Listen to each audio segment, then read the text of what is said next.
Olá, Namastê. Hoje estou aqui para falar de não uma técnica em particular, mas de um princípio, um fundamento, a base para as posturas meditativas. Temos que lembrar que as posturas meditativas são aquelas posturas do yoga em que eu busco me estabilizar, normalmente sentado, para aqui praticar a meditação, as práticas superiores do próprio yoga. Então, quando eu, por exemplo, paro aqui numa posição, normalmente de pernas cruzadas, e encontro o equilíbrio nessa posição, eu posso deixar meu corpo aqui.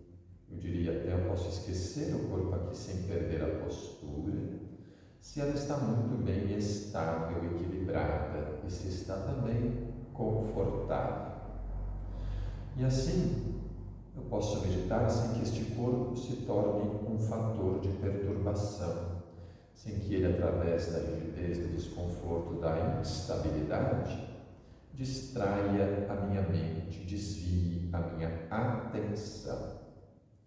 Mas muitas vezes existe uma concepção equivocada sobre a questão do alinhamento na postura meditativa, porque o princípio do alinhamento aqui é de fundamental importância.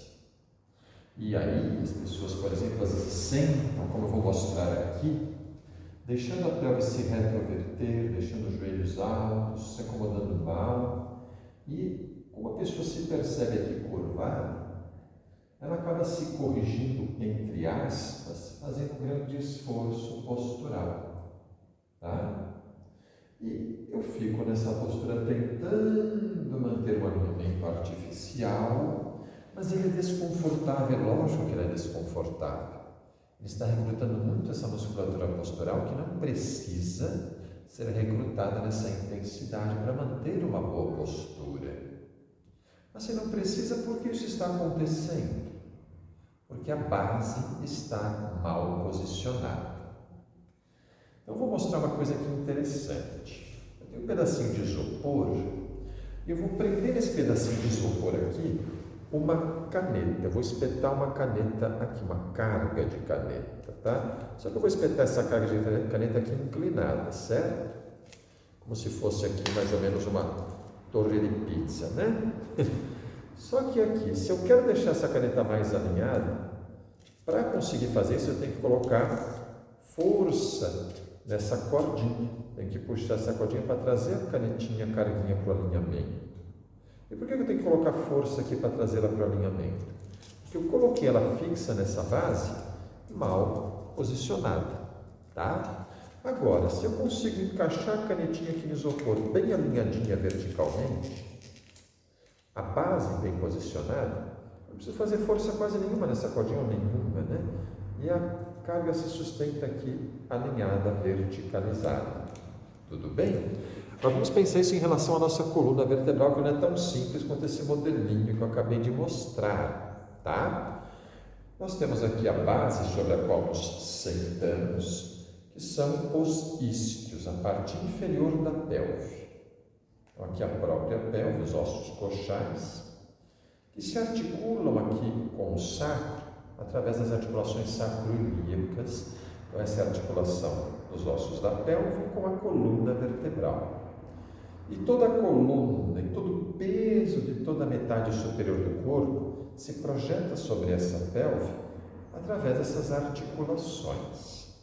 Mas mais do que isso, se a coluna está ligada à pelve, a posição da pelve interfere na posição, claro, da própria coluna.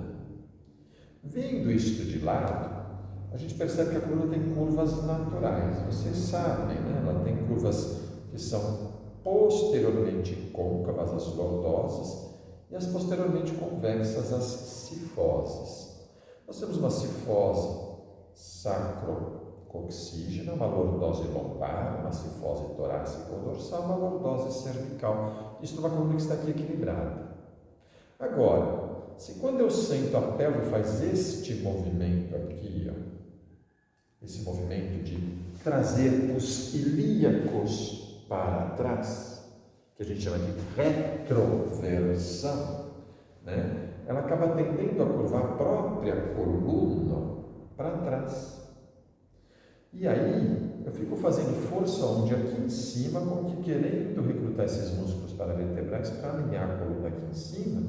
Se a posição aqui embaixo está inadequada, isso é claro, vai exigir muito esforço aqui da musculatura das costas, e eu vou ficar mal acomodado, vou ficar fazendo força desnecessariamente, quando na verdade o que eu teria que fazer é acomodar a pelve. E como eu acomodo a pelve? Bom, eu vou mostrar aqui uma sugestão que eu costumo dar para os meus alunos e alunas, tá? Quando eu estou sentado aqui, se eu percebo essa tendência de retroaversão, o primeiro passo é tentar ajustar os isquios, ou seja, puxar essas proeminências ósseas inferiores da pelve mais para trás. Então, eu posso sentar aqui em cima do isquio e puxar para trás de um lado, e puxar para trás do outro lado, e perceber que mais posteriorizados os isquios, isso me permite alinhar melhor a coluna. Isso pode ajudar uma boa parte das pessoas, talvez a maioria das pessoas que não têm o hábito de sentar no chão, que tem encurtamentos aqui que dificultam ficar bem acomodado, bem acomodada no chão. Mas algumas pessoas não precisam disso. Pode ser que algumas pessoas até já tenham a tendência a ficar com uma hiperlordose aqui sentada no chão. Nesse caso, você teria até que fazer um ajuste oposto, né? Tentar trazer isso um pouquinho mais para frente. Porém, isso é a minoria das pessoas. A grande maioria acaba tendo essa outra tendência aqui, tá? E para muitos, inclusive, só ajustar os isquios não é suficiente. Porque essa pessoa pode ter encurtamentos como, por exemplo, os adutores, de grupos musculares posteriores, que são retroversores da própria pelve, com o próprio glúteo máximo. E isso leva a pessoa a ficar aqui, os joelhos elevados. Quanto mais elevados os joelhos, mais essa tendência se reforça. E nesse caso, qual passa a ser a sugestão? Eu estou pegando aqui, ó, uma almofada, um bloco, alguma coisa que me ajude a sentar num plano mais alto.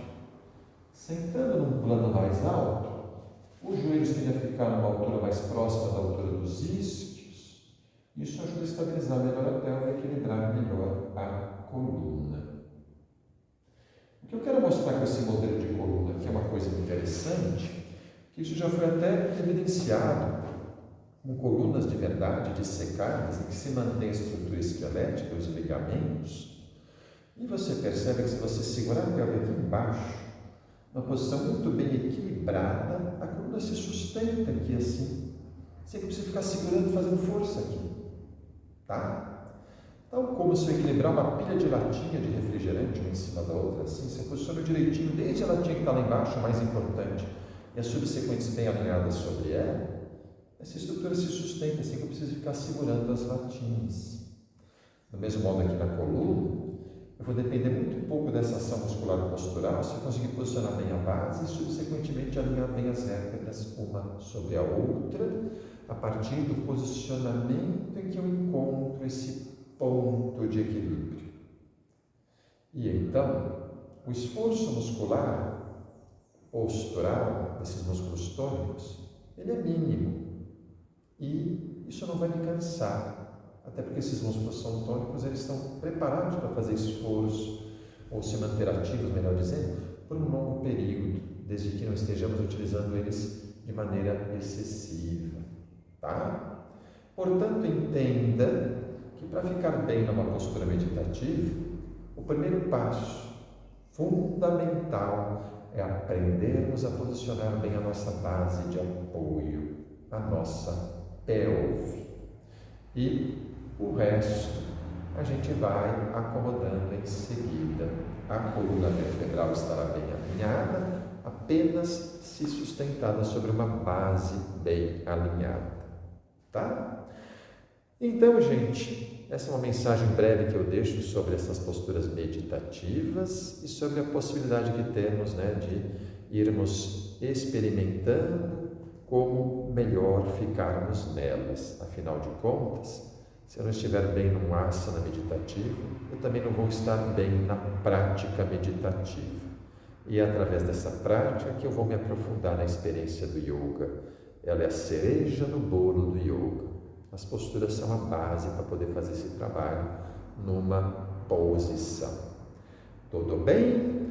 Agradeço aí a sua presença, a sua paciência, agradeço estar dando prestígio aos meus vídeos, agradeço também aqui o IEP que me ofereceu esse espaço, tá? E ficamos aí juntos, dá um like se você gostou.